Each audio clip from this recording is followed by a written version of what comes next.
అందరికీ జైవం. నేను రఘుమ చికెన్ మానవ రాష్ట్ర తెలుసు. ఈరోజు ఒక ముఖ్యమైన విషయం చెప్తున్నది. అదేంటంటే 2 డేస్ బిఫోర్ నేను డాక్టర్ వీరంబెట్ట కాన్స్టిట్యూన్సీలో ముమ్మడివరం నియోజకవర్గం ముమ్మడివరం ప్రభుత్వ హాస్పిటల్లో బాడీ ప్రెజర్స్ కనిపించట్లేదని విషయం అందరూ తెలుసు, అందరూ విన్నారు. ఒక్క ఓఎన్జీసీ కంపెనీ మన హాస్పిటల్కి దాతృత్వం చేసినటువంటి ఒక బాడీ ప్రెజర్, అది ఇప్పుడు 2019 వైఎస్ఆర్సీపీ ప్రభుత్వం ఉన్నప్పుడు పొన్నాడు వెంకట సతీష్ కుమార్ గారు వాళ్ళ రిలేటివ్ ఎవరో యానంలో యాక్సిడెంట్ అయితే అప్పుడు ఓపెన్ చేసినటువంటి ఈ బాడీ ప్రెజర్. అది యాక్చువల్ నా లెక్క ప్రకారం 2, వీళ్ళు ఒకటే అంటున్నారు. ఓన్లే ఈ బాడీ ప్రెజర్ ఒకే ఒకసారి యూజ్ చేశారు. అక్కడి నుంచి బాడీ ప్రెజర్ కనపడకుండా పోయింది. ఈ బాడీ ప్రెజర్ ఏమైంది అనేది నేను 2 డేస్ బిఫోర్ నేను బయలు చేయడం జరిగింది. అది ఈరోజు తగిన అధికారులు దీనిపైన వెంటనే స్పందించి ఆ బాడీ ప్రెషర్ ఎక్కడ ఉందో నెతుక్కుని తీసుకొచ్చి హాస్పిటల్కి ఇచ్చారు.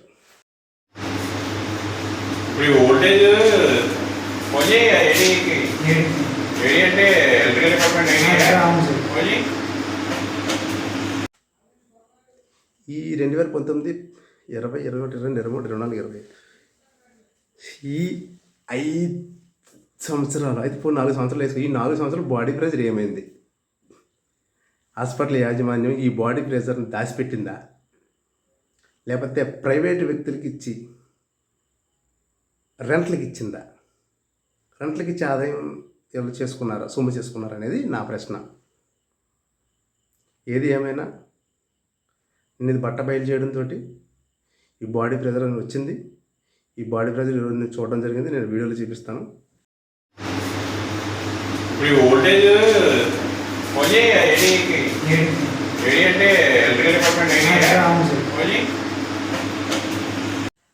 ఓఎన్జీసీ సంస్థ ఇచ్చింది. లాస్ట్కి ఈ హాస్పిటల్లో పరిస్థితులు ఎలా ఉన్నాయంటే, ఈ హాస్పిటల్లో కనపడడం దొంగలు ఎక్కువ ఉన్నారు. పచ్చిగా నేను చెప్పేస్తున్నా, ఏం చేసుకుంటారు చేసుకోండి. దొంగలు ఎక్కువ ఉన్నారు. ఇప్పటికైనా సరే ఈ దొంగతనాలు మాని మీ జీతాలతో మీరు శాడిస్తే అయితే అందరికీ మంచిది. ఇది లాస్ట్ వార్నింగ్. ఇంకా వార్నింగ్ ఉండవు, ఇంకా డైరెక్ట్ యాక్షన్. ఇంకా చట్టపరమైన యాక్షన్ తీసుకోవాల్సి ఉంటుంది ఈసారి. మీరు దొంగతనాలు మానతారా? మానండి. అది తెలిసి ఎన్ని దొంగతనాలు జరుగుతున్నాయో గుర్తుపెట్టుకోండి. ఈసారికి ఏదో నాటకాలు చేశారంటే మాత్రం మామూలుగా ఉండదు. చెప్తున్నా, ముమ్మడివరం గవర్నమెంట్ హాస్పిటల్ స్టాఫ్కి జాగ్రత్తగా ఉండండి. ఈ 4 సంవత్సరాలు నాకు తెలిసి మీరు బాడీ ప్రెజర్ అనేది రెంట్లకి ఇచ్చేసుకున్నారనే విషయం మాకు తెలిసి ప్రైవేట్ వ్యక్తులతోటి. మరి బాడీ ప్రెజర్ ఇన్నాళ్ళు లేనిది ఇప్పుడు ఎందుకు వచ్చింది అంటే నేను బయలు చేసినానా? మరి ఎన్నాళ్ళు పని చేయలేని బాడీ ప్రెజర్ ఇప్పుడు ఎందుకు పని చేసింది? నేను బయలు చేశానా? ఎదిరించేవాడు లేకపోతే బెదిరించేవాడు రాజ్యం అన్నట్టు మీరు చేస్తున్నారు. ఖచ్చితంగా గుర్తుపెట్టుకోండి. ఖబర్దార్. ప్రజా ప్రయోజనార్థానికి ఏ విధమైన ఆటంకం జరిగినా, ప్రభుత్వం నుంచి ఏ విధమైన సహాయం వచ్చి ప్రజలకు అందించకపోయినా ఒక్కొక్కడిని తోలుతీతాను చట్టపరంగానే. నేను బెత్తంతో కొట్టున్నా, చట్టపరంగానే తోలుతీతాను. ఒక్కొక్కరిని జాగ్రత్త పెట్టుకోండి. లాస్ట్ వార్నింగ్ ఇది. సిగ్గులేదు. శవాలకు పెట్టిన మాయం చేస్తారా? ఎంత సిగ్గుసేట్ అయ్యేది అసలు. నాకు నవ్వుతుంది నాకు మీ విస్తృతమైన చేష్టలు చూసి.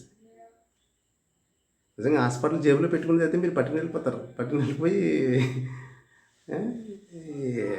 దిమాక్ లేని వాళ్ళు అందరూ హాస్పిటల్ స్టాఫ్ ఏంటి ఈ హాస్పిటల్లో చైర్మన్ ఏం చేస్తున్నాడు? ఏం పెట్టుకున్నాను నోట్లో? అరటిపండా? ఏదో అరటిపండు రకాలు ఉంటాయి కదా, ఏంటది కర్పూరం అరటిపండు, లేకపోతే ఏమంటారు కదా. ఏ అరటిపండు పెట్టుకున్నావు నువ్వు హాస్పిటల్ చైర్మన్? ఏం పెట్టుకున్నావు నోట్లో? సిగ్గుందా నీకు? బాడీ ప్రెజర్ లేకుండా చేస్తావా? మరి లేని బాడీ ప్రెజర్ ఎందుకు వచ్చింది? నేను అడగడంతో వచ్చిందని అడగకపోతే రాదు. ఇంకా బయట రెంటలు తిప్పేసుకున్నారా బాడీ ప్రెజర్ని? గుర్తుపెట్టుకోండి. ఏదో డ్రామాలు చేశారంటే మామూలుగా వదిలిపెట్టను మిమ్మల్ని.